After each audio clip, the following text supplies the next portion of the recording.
سلام بچه ها، اینجا پرتغال تیریه و خیلی خوش اومدید به کانال یوتیوبی ما. توی این ویدیو میخوام بهتون یاد بدم که چجوری میتونید از سایت های فیلتر و شبکه های اجتماعی فیلتر بدون فیلتر شکن استفاده بکنید. سایت ها و شبکه های اجتماعی مثل تلگرام، توییتر، یوتیوب، واتساپ، همه اینا رو میتونید با استفاده از این روشی که میخوام امروز بهتون یاد بدم بازشون بکنید. خب این کار با دو تا مرورگر انجام میشه، تور براوزر و براوزر بادی، که دقت کنید همینجوری هم نیست که فقط برید استفاده بکنید و این آموزش رو باید تا آخر ببینید. یه سری نکات گفته میشه که باید تمام اونا رو رعایت بکنید. با تور براوزر که از قبل آشنایی دارید، توی ویدیوی قبلی هم بهتون یاد دادم، ازش استفاده کردیم برای دور زدن محدودیت فیلترینگ کل گوشی، یعنی باهاش توی کل نرم افزارا رفتیم و دورشون زدیم. میمونه براوزر بادی که البته بازم توی این آموزش به صورت کامل هر جفتش رو توضیح میدم که اگه آموزش قبلی رو هم ندیده باشید متوجه بشید. اول از همه با تور براوزر شروع میکنم. تور براوزر برای ورود بهش نیاز نیست از قبل فیلتر شکنی روشن بذارید، همون اول وارد میشید، یه چنین محیطی میاد، روی کانکت میزنید و صبر کنید تا اتصال کامل بشه. اینجا یه درصد میاره، باید صبر کنید تا 100 بره ببینید و این خط هم پر بشه تا آخر.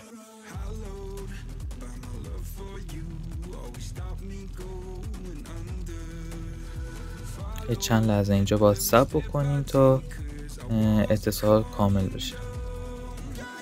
بچه ها اتصال کامل نشد و اینجا بهمون یه خطایی داد. حالا من اینجا بریجش رو قطع بکنم که ببینم الان اوکی میشه یا نه.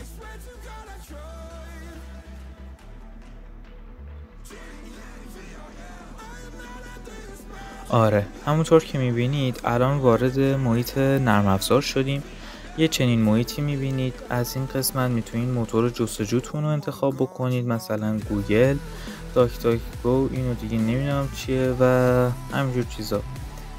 و ما از موتور جستجوی گوگل استفاده میکنیم. دقت کنید توی این آموزش ما از نسخه وب نرم افزار استفاده میکنیم، مثلا نسخه وب یوتیوب، نسخه وب تلگرام، و به هیچ وجه قرار نیست که توی این آموزش بهتون یاد بدیم که از طریق این مرورگرها بتونید نرم افزاراشون رو باز بکنید. یعنی مثلا شما باید برید نسخه وب اینستاگرام رو باز بکنید، چون اینا مرورگرن دیگه، طبیعتا باشون فقط میتونید سایت باز بکنید.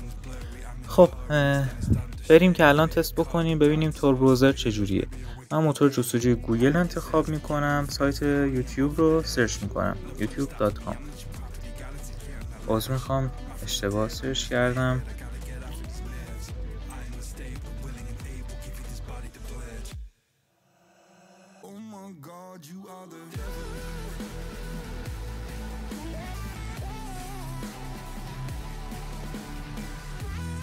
بله میبینید به راحتی برامون یوتیوب رو لود کرد.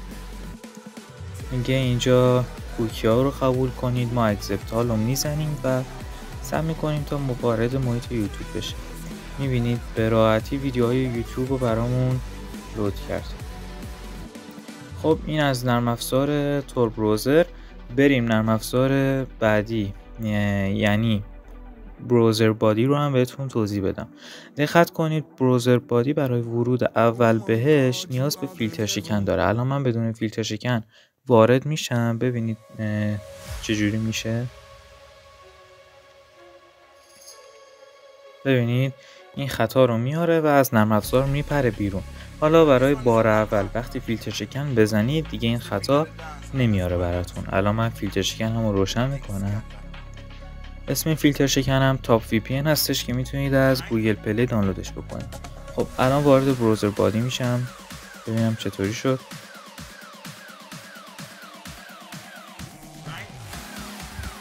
بله میبینید به راحتی نرم افزار رو برامون باز کرد. اینجا اینا رو کانتینیو بزنید و یوز براوزر. ببینید الان برامون موتور جستجوی بریو آورد. خب من اینجا یه دور نرم افزار رو میبندم، فیلتر شکن رو خاموش میکنم و فیلتر شکن خاموش وارد میشم که ببینید واقعا فقط بار اول نیازه بزنید و اینجا میبینید کشور فرانسه رو برامون نوشته، یعنی مرورگرمون به لوکیشن فرانسه وصله. الان اینجا هم دوباره یوتیوب رو سرچ میکنم ببینیم که برامون میاره یا نه. این نرم افزار بروزر بادی سرعتش به شدت بیشتر از سرعت نرم افزار تور بروزره. سرعت سرورهای این نرم افزار خیلی قوی ترن.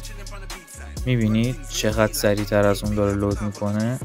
این نرم افزار فوق العاده است. خب این بود از تست سایت یوتیوب. حالا بریم توی سایت اینستاگرام هم براتون تست بکنم ببینیم اینستاگرام رو باز میکنه یا نه. این سایت اینستاگرام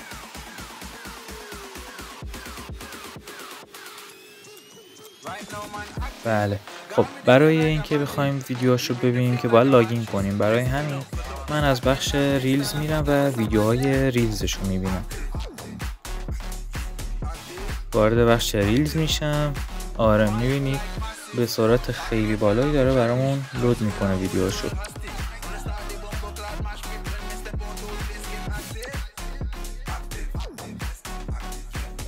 به همین راحتی شما میتونید تمام سایت ها و شبکه‌های اجتماعی فیلتر رو با این روش باز بکنید.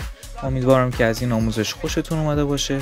اگه به کارتون اومد و به این سبک آموزش علاقه دارید، از کانال یوتیوبی من حمایت بکنید و این ویدیو رو واسه دوستاتون بفرستید. یا علی، خدا نگهدارتون.